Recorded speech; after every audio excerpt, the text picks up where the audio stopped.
Hello and welcome to our last part of our orientation, which is going to be exploring MyStatLab. We are going to get to MyStatLab through the Canvas site, instructure.com, and that information is in the second part of our orientation.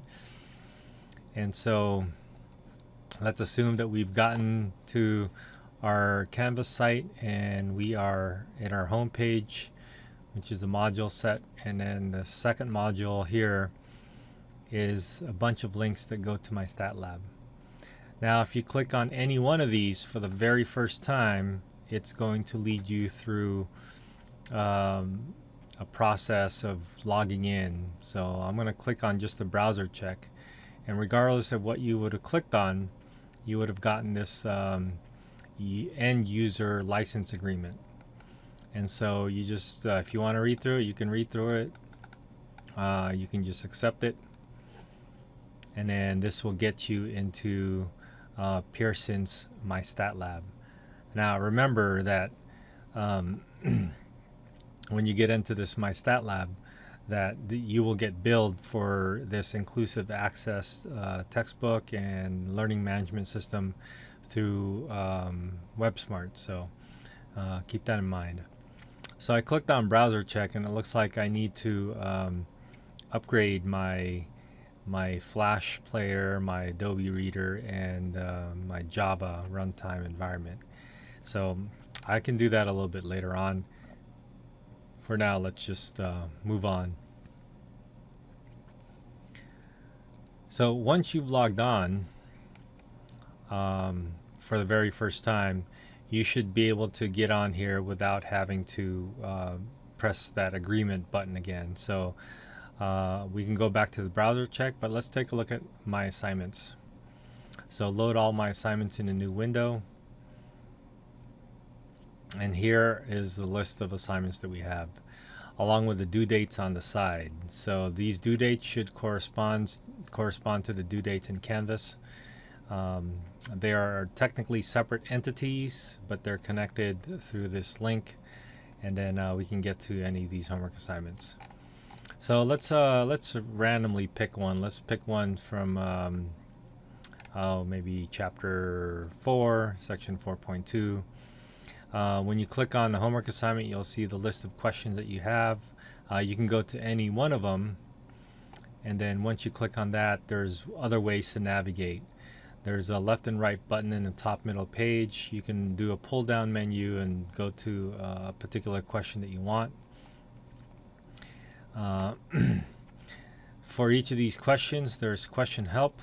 There's a help me solve this and view an example. I highly encourage that if you're stuck. For those people that want to jump directly to the homework and don't read through the textbook, you can try answering these questions, but if you get stuck and you want access to the textbook, you can get access to the textbook through your homework. You can also view video and all these other links.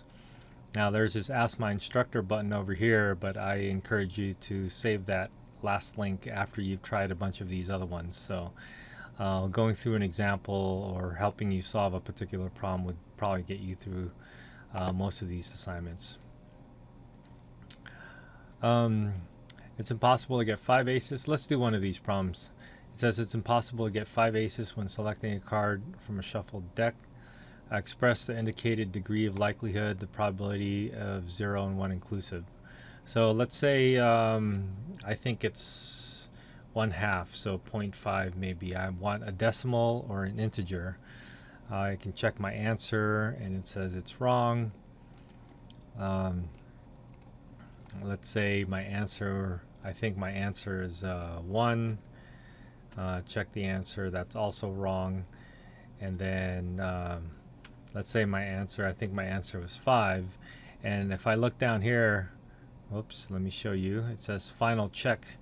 If I look down here in the final check, it says that's not correct. The correct answer is 0. So I can go to the next question, and if I look down in my list, I see that that question number 4 I got X'd out. So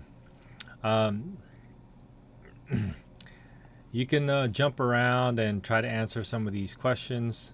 I encourage you to not do what I'm doing, which is just guessing. But you can see when you got things correct. Let's see. Oh, this is not quite done yet. So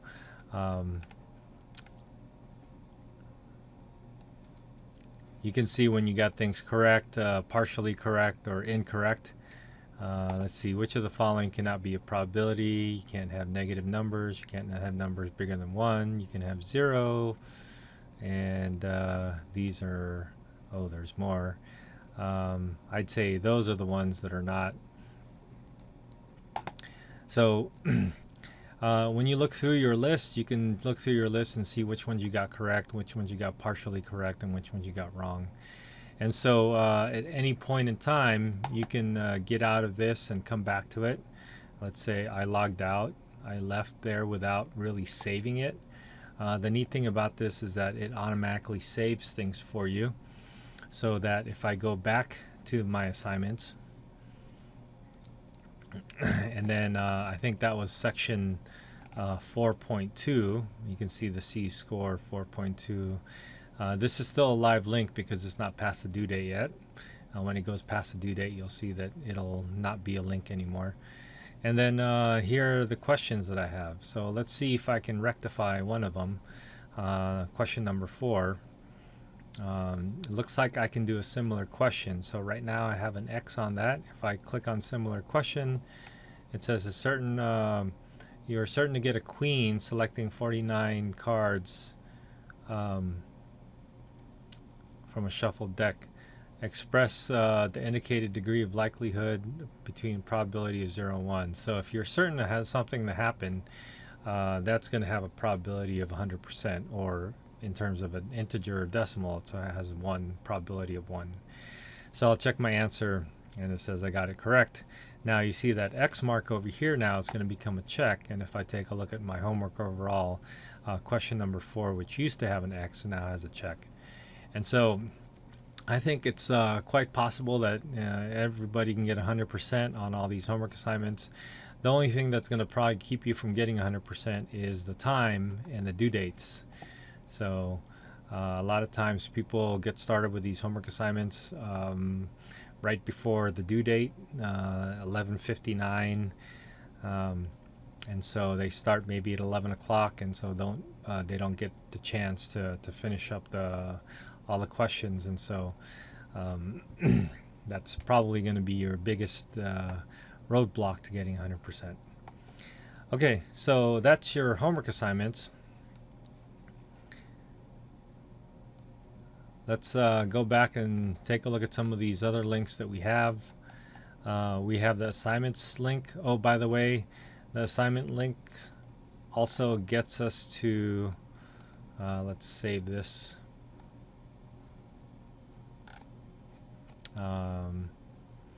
Assignments have homework assignments, and then they also have quizzes.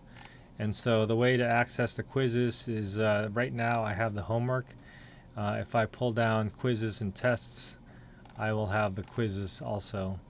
So the quizzes are a little bit different. The homework, whereas the homework you can take a look at each problem and check it. Here you have 5 problems to do, and you have to complete them to get a score. Okay. So aside from the assignments, you have the study plan. The study plan is very similar to the homework assignments.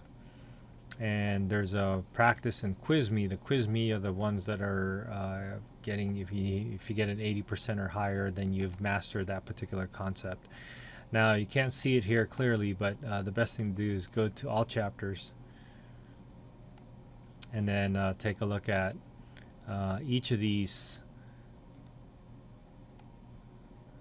Maybe starting with chapter 1, take a look at each of these clickable links and then do a quiz me for them. And then once you get those quizzes correct at the 80% level, then you have mastered it, and then that would be that will go towards your extra credit. All right. The other links that are available here is the e-text and the e-book. One of these might require you to have some appropriate plugin, and and the other one I think is just an e-textbook, HTML style. So I clicked on the ebook, and I had to agree on something to be able to access the textbook. So the neat thing about these ebooks is that they look exactly like the textbook, except they have clickable links because it's an electronic textbook. So there are ways to navigate here. You can navigate via these three bars over here, gets you to the content, and each of these will go by chapter and by section, so I can get to the section that I want. And this will get me to the page that I have. And like I said, there are clickable links over here. So this is exactly how, let's see, page 80 of your textbook would look like, except they don't have these buttons. So these buttons allow you to access other media, like in this case, there's a video media that's available. Oops. I seem to have lost my textbook here. So let's see if we can jump on it again. The textbook, e-text, open in a new window.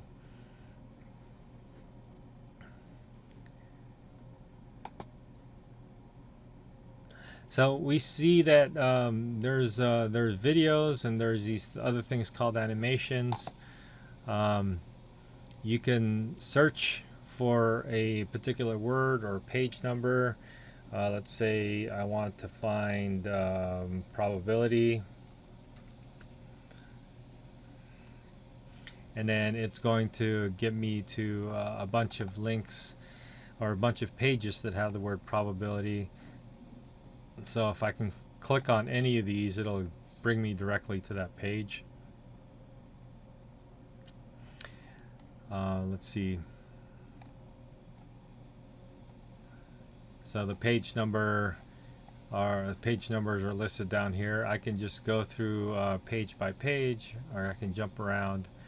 I can bookmark a particular page if I want. And then you can check out these. There's ways to print these things, but it could get a little costly. By the way, you can rent your textbook from the bookstore for fairly cheap. If you're having issues reading the screen the whole time. You can also highlight a few things and then find where you highlighted them. So there's a lot of features here that I encourage you to try to explore and see if you can find one or a few that might work for you. The ebook is similar. It'll be an HTML version, and you have some recommendations for the browsers, so you can explore that as well. I do want to show you these couple of pages here. The Tools for Success brings you to a page in MyStatLab that walk you through a bunch of things. If you're interested in exploring StatCrunch, you can open StatCrunch from here. You can visit the StatCrunch website, and then there's video tutorials of StatCrunch.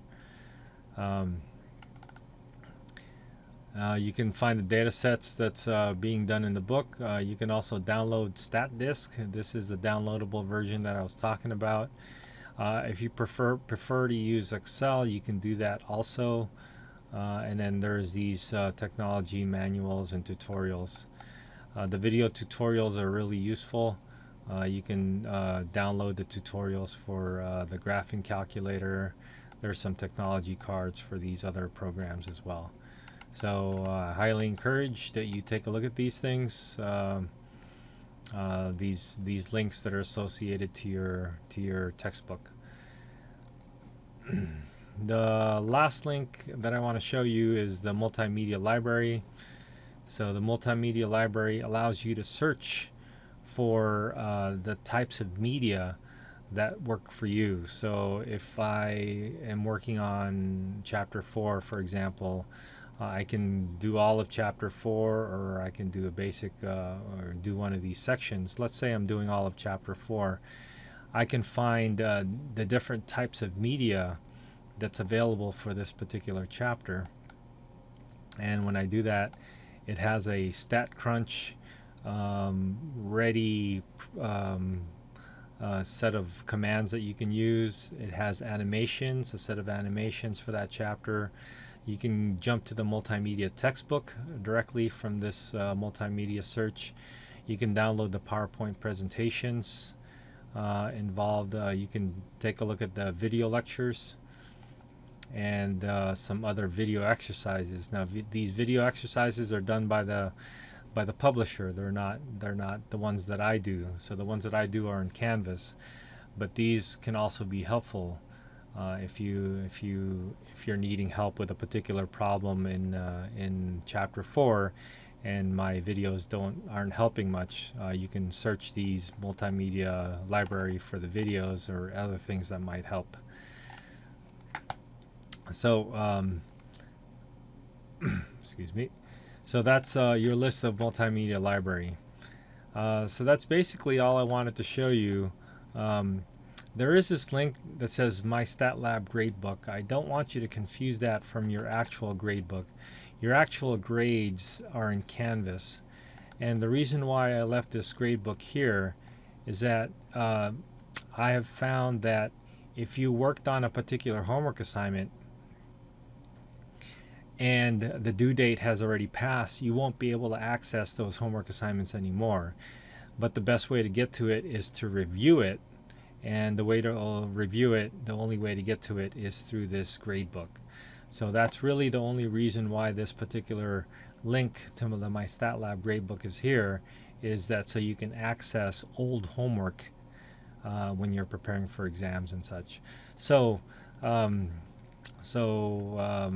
remember that your grades are updated in Canvas. They're on the left side of your Canvas page, and the other stuff is for accessing old homework. Okay, so these are the links for MyStatLab, and that's how you can get to it. And there's really a lot of information there that you can access. So I encourage you to browse around, to play around, and see what kinds of other resources this particular textbook has to offer. Okay, so that is the end of our orientation. The first part, remember, was the syllabus. The second part was all about Canvas, and this third part was about MyStatLab. And so this should be enough to get you going to the course. Feel free to do a lot of exploring in Canvas and MyStatLab. And if you have any questions, send me an email. And remember my email. My email is rlapuz.edu, or so let's say that again, rlapuz2@my.smccd.edu. Okay. All right. So I hope that helps, and welcome to Math 200 Online. I will see you online.